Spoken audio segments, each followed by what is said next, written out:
Today we will practice with some new exercises and they are about disjunct motions. So disjunct motion is when we have skips between notes of different pitch. So in this case they are not adjacent notes, but they are notes with intervals that are wider than a second interval. So in this case, for example, in the number 6 we have a skip, an interval, melodic interval of a third. And it is very important that we have different melodic intervals, so third, fourth and fifth. And this is something very important to identify pitches of notes very quickly. So this way, thanks to this exercise, we will grow, we will improve our skill in identifying notes very, very quickly. I want to point out something very important about this exercise, because as you can see, the same exercise, so for example the 6, is this exercise is written in minim by using minim. So the exercise number 7 is the same as the 6, but for crotchets, and the 8 is the same, but for quavers. And this is something very important, because as we switch from minim to crotchet to quavers, we must find them more quickly, so it becomes more difficult.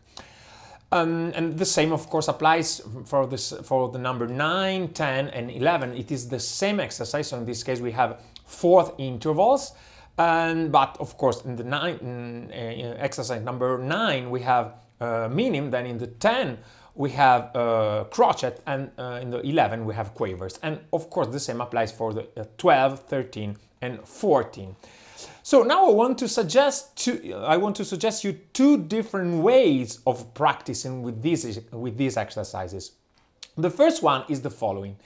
If you start with number 6, so with minims, and you find that it is very difficult even by using minim, even by reading minim, it is very important that you don't switch directly to crotchet, so to 7, or to 8, so to quavers, but it is better if you skip to number 9 when you have again minim, but with a different intervals, of course. And then again, don't switch to 10 and to 11, but skip to 12, okay?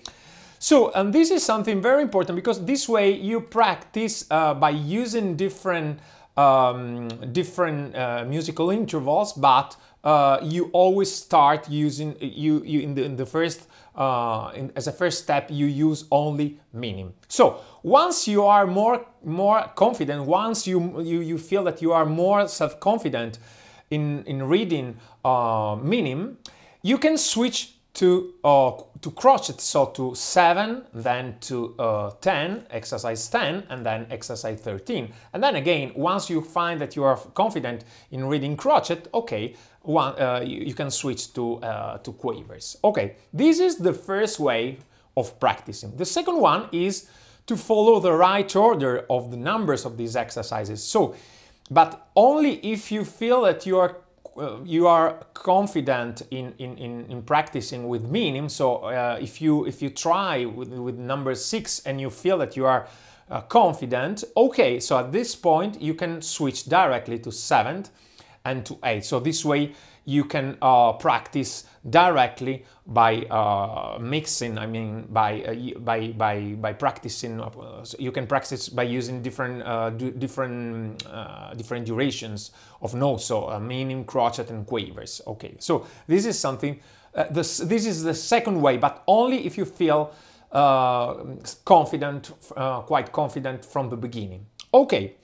So now, before you start practicing with the audio files and by printing out the PDF file, I want to point out something about the audio files, because they are recorded with a very low speed, and of course you are not forced to using the same tempo, the same speed, so you can choose the speed that you prefer. So if you are confident and you find that they are very easy, okay, don't worry, use a higher speed, okay? Maybe it is better in the case of quavers when you start not to use a very high speed, because in the case of quavers it is not so easy. Okay, but of course, as usual, it is very important that if you choose a tempo, a speed, please try to use to keep it, so to have always a steady tempo. So don't accelerate and don't slow down.